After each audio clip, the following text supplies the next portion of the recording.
Good morning, children. Welcome to the English class. We have already learned the chapter Saving the Birds. Today, let's see a few exercises from the chapter. So, all of you please take your English reader and turn to page number 57. Before we begin the exercises, I hope all of you have read the story already. And if you haven't, please go through the story once again and then come back to the exercise. So, let's see the first set of questions. Reading comprehension. So make sure you read the story once again and then attend the exercise. So the first question is, tick the correct option. The question number 1, this story is mainly about. See, you have a set of 4 questions here, and once you read the story, you have to tick the correct option according to each question. You do this as an activity now. Please pause the video and come back. Hope you are done with that activity. Now let's discuss the answers. The first question, this story is mainly about. What is this story mainly about? This story is mainly about the kindness of Abraham Lincoln. And the second question, the mother bird was making a fuss because. Why was the mother bird making a fuss? The mother bird was making a fuss because the baby birds were too young to fly. Now question number 3. The other 3 lawyers thought that Lincoln was. The other 3 lawyers thought that Lincoln was foolish. Now question 4. Lincoln's act showed his kindness and gentleness. I hope all of you have done this exercise correctly. Now let's move on to the next set of exercises, which is in page number 58. Read these sentences and answer the questions that follow. Question number 1. What is the matter here? And A. Who said these words and to whom? Who said these words and to whom? The first lawyer, whose name was Speed, spoke these words to the second lawyer. Now question 1B. What was the matter there? The matter was that there was a fluttering above their heads as they were passing through a grove of small trees. The mother bird was agitated as 2 of her babies had fallen from the nest and were chirping helplessly on the grass. Now question 1C. Were any of the lawyers concerned about the matter? Were they concerned? Only the 4th lawyer, Abraham Lincoln, was concerned about the birds. Now question number 2. They are nothing but birds. Who said these words? Who said this? Mr. Hardin, the second lawyer, said these words. Now question 2B. Why did he say these words? Mr. Hardin said these words because he did not want to waste his time and effort on saving the birds. So when Lincoln said that the baby birds would die on the grass, he said it did not matter as they were only birds. Now question C. What do these words tell us about him? Mr. Hardin's words tell us that he was uncaring and hard-hearted. Now question number 3. I'm going to put you in your own cozy little bed. A. To whom did Lincoln say these words? To whom? Lincoln said these words to the baby birds. Why did he say these words? Lincoln said these words because he had picked them up gently and was going to put them back in their nest. Question C. What do these words tell us about him? Lincoln's words tell us that he was a kind-hearted, caring and gentle man. The next set of questions, question C. Answer these questions. And question number 1.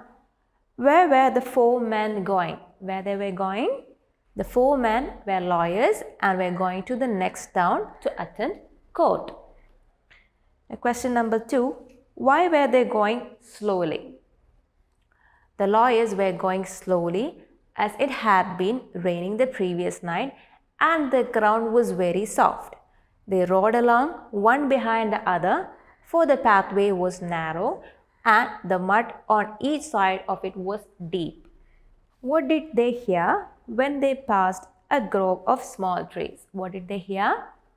As they passed through a grove of small trees, they heard a great fluttering over their heads and a feeble chirping in the grass by the roadside. Stit, stit, came from the leafy branches above, and chip chip came from the wet grass. How was the fourth lawyer different from his friends? Who was the fourth lawyer? It was Abraham Lincoln. And the fourth lawyer was different from his friends because while the other three lawyers rode on, talking and laughing as before, he stopped. He got down from his horse and very gently took the little birds in his hands and put them one by one into their warm nest. Question number 5. What reason did Lincoln give for saving the birds? What was the reason? Lincoln told his friends that he would not have been able to sleep that night if he had left those helpless little robins to perish in the wet grass. The next set of questions is think and answer. You are given a set of 3 questions. Go through the questions, read them carefully, and write the answer in your notebook based on what you think the answer would be to the questions. You can do this as an activity. Pause the video now, finish writing the answers, and then come back. Hope you're done with that activity. Now let me share my thoughts about these questions. Question number 1. Mr. Speed said, "We always thought you were a hero." Do you think he really meant what he said? Mr. Speed did not mean what he said. He was making fun of Lincoln because after he said these words, all 3 of them laughed heartily. Now question number 2. Do you think what Lincoln did was heroic? Give reasons for your answer. So I think yes, it was heroic. Not one of the other 3 lawyers cared about the birds. It was Lincoln who saved their lives by picking them up and putting them back in their warm nest. He did this because it was the right thing to do. He knew his friends would mock him, but that did not prevent him from saving the birds. Clear? Question number 3. Can you think of one lesson that you learned from this story? Share it in class. So I think all life is precious. The mother bird was so upset that her babies fell from the nest that she was making distressed sounds and fluttering her wings. The baby birds were shivering in the wet grass. Just like Lincoln valued the lives of the baby birds, we too should regard all life as precious and render help wherever it is needed. The next set of questions is about values and life skills. This one is about showing empathy to all lives. In summer, many birds die of heat and thirst. Take the things that you will do in summer to help the birds survive. So you might have seen birds out in the summer days. And have you thought where they will drink water from, where they will eat food from? Have you ever thought about how they would survive this heat of the summer? Just think about it and do this exercise as an activity now. You can pause the video, finish the activity and come back. Hope you're done with that. So what do you think are the things that you will do to help the birds survive the summer? If I were in your place, I will put some grains for the birds. I will put water in a bowl outside and I will make a bird bath for them.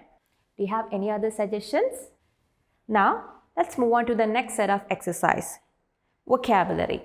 Before that, let's revise some grammar lessons that we have already learned in your previous classes. So, adjectives. What are adjectives? Adjectives are words that modify or describe a noun. And what is a noun? A noun is a person, place, or a thing. Look at this example given here. Margaret wore a beautiful hat. See, you have the noun hat and this word beautiful describes the noun, the hat. So this word beautiful is the adjective here. And the second example, my cake should have 16 candles. So the word 16 specifies the number of candles that should be on the cake. So the word 16 is the word that describes the number of candles. So it is the adjective in this sentence. Now, in English, often we use some nouns as adjectives. In which case, a noun can be used as an adjective when it precedes a noun that it modifies or describes. Let me make that clear to you with an example. A car that people drive in races is a race car. See the word race here, and this word race is a noun. And you see the noun car here, and this word race is a word that describes the car. It describes this particular car is a car that is used in a race. So words such as this, race car, a mountain bike, which is a bike specifically designed to ride up the mountains. So examples like this are cases where nouns can be used as adjectives. So look at this example. A bike designed for riding up mountains is a mountain bike. A car that people drive in races is a race car. You will find many similar examples in your day-to-day life. So keep this in your mind and then move on to the vocabulary exercise, which is in page number 59.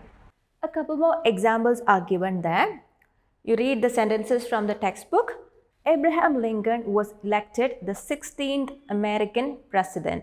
American president means the president of America. So the word American is used as an adjective there.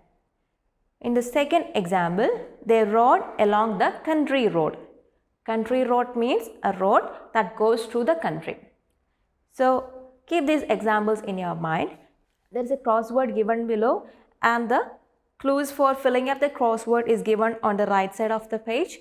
Go through them. Please finish the crossword as an activity now. You can pause the video, finish it and come back. Hope you are done with that activity. That was fun, right? Now let's discuss the answers for the crossword. Across. Let's see the words which come across. 3. Exhibition of cars. What do you say for exhibition of cars? It is car exhibition.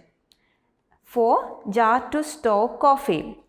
What do you call a jar to store coffee? It's called a coffee jar.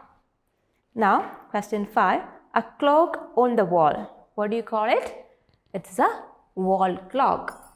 Now, question 8. Someone who teaches football. Someone who teaches football is a football coach. Now, food for dogs. Food for dogs is called dog food. Now, juice made from grapes. What is it? Juice made from grapes is grape juice. I hope you got all the words correctly. Now let's see the words which you have to fill downwards. The first one, a story about fairies. What do you call a story about fairies? It's called a fairy tale.